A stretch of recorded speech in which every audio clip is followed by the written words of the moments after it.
September intact ২০২৫-এ যদি আপনি south কোরিয়াতে স্টুডেন্ট ভিসায় আসতে চান, যে বিষয়গুলো এখনই আপনাকে নিশ্চিত করতে হবে, আর না হলে আপনি সেপ্টেম্বর ইনটেক ২০২৫ ইনটেকটা ধরতে পারবেন না।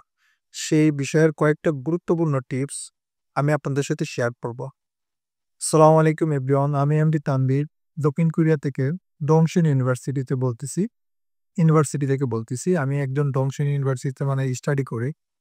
সো আমি তোমাদেরকে এখন গাইডলাইন দিব, যারা আমাকে জিজ্ঞেস করো বা ইনবক্সে অনেকে মেসেজ করো যে সেপ্টেম্বর ইনটেক ২০২৫ ধরতে গেলে কোন বিষয়গুলো এখনই ইনশিওর করা দরকার বা প্রয়োজন। সো প্রথমত হলো, তোমাকে এখনই ব্যাংক স্টেটমেন্টটা খুলে রাখতে হবে। অলরেডি খুলে রাখার সময় প্রায় চলে গেছে, বাট এখনো যদি কেউ খুলে না রাখো, অবশ্যই একটা ব্যাংক স্টেটমেন্ট খুলে ওইখানে টাকা রাখতে হবে। ব্যাংক স্টেটমেন্টটা কার নামে খুলতে হবে? বাবা অথবা মা, যে তোমার স্পন্সর হবে, পড়ালেখার দায়িত্ব নেবে। তো স্পন্সর একজন হইতে পারে বাবা অথবা মা। তা তুমি যাকে স্পন্সর বানাইবা তার নামে একটা সেভিংস অ্যাকাউন্ট খুলবা। সে সব অন্যান্য অ্যাকাউন্টও acceptable, like FDR, current account, অন্য অ্যাকাউন্ট, বাট সেভিংস অ্যাকাউন্ট হলে সবচেয়ে বেশি ইম্পর্টেন্ট এবং মেইন প্রায়োরিটি। তো অলওয়েজ সেভিংস অ্যাকাউন্ট দেখানোর চেষ্টা করবা। সেভিংস অ্যাকাউন্টের সাথে তুমি চাইলে এফডিআর বা কারেন্ট অ্যাকাউন্ট, অন্য যে কোনো অ্যাকাউন্টের ব্যালেন্সও দেখাইতে পারবা, বাট সেভিংস অ্যাকাউন্টটা খুবই ইম্পর্টেন্ট। তো যাদের, আমি বলবো ব্যাংক ব্যালেন্সটা কত।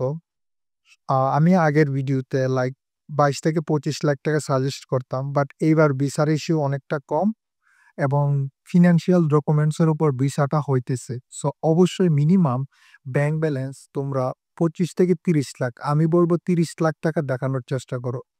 তো ব্যাংকের বয়সটা যেন অবশ্যই 6 মাস হয়। তো তোমাদের যদি স্পন্সরের পুরাতন অ্যাকাউন্ট থাকে, সেভিংস অ্যাকাউন্ট, এনি ব্যাংক, ওই ব্যাংকে তুমি আত্মীয় স্বজনের কাছ থেকে টাকা আইনা ওই ব্যাংকে রাইখা তুমি ট্রানজাকশন লেনদেন করতে থাকো।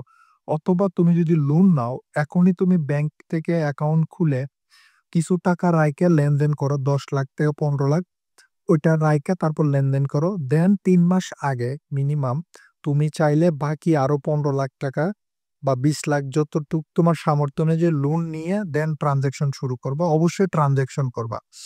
আর ব্যাংকটা যত বেশি ম্যাচুরিটি, লাইক ব্যাংকের অ্যাকাউন্টের বয়স যত বেশি হবে, ব্যাংকে যে 30 লাখ টাকাটা, 25 থেকে 30 লাখ টাকাটা তোমার অ্যাকাউন্টে যতদিন বেশি থাকবে এবং যত বেশি ট্রানজাকশন হবে তত বেশি ভালো। তো এটা হলো মেইন ইম্পর্টেন্ট পয়েন্ট। 2 নম্বর হলো, এইবার ইনটেকে সবচেয়ে বেশি ভিসা কাউন্সিলর বা ভিসা অফিসার গুরুত্ব দিছে, সেটা হলো ট্রেড লাইসেন্স প্লাস ট্যাক্স সার্টিফিকেটের উপর।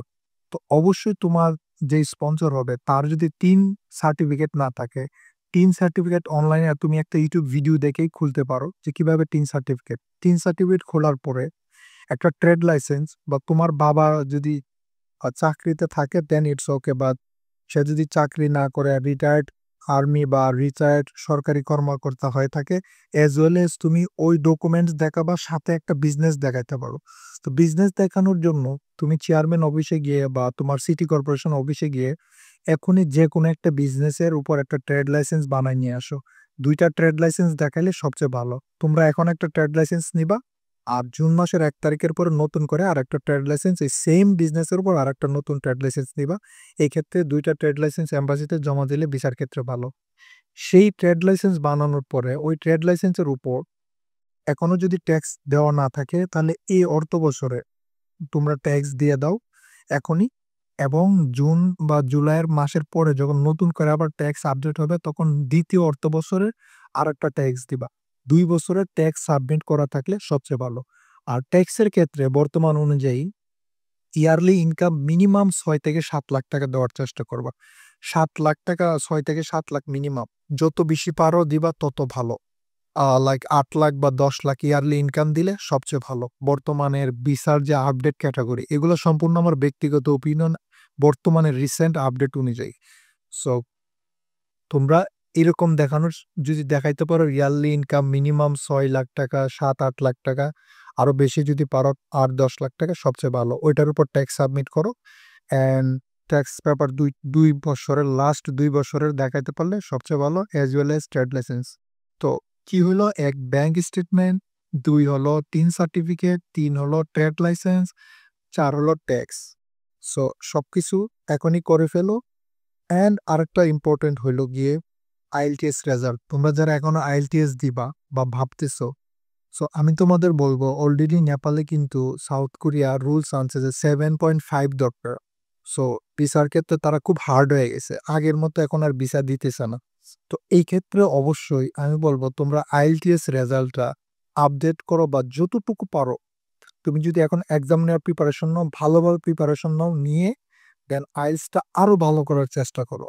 দেন আইএলটিএস রেজাল্ট ভালো হলে তোমার স্কলারশিপ বেশি আসবে, টাকা কমে আসবে এবং ভিসা চান্সটাও বেড়ে যাবে।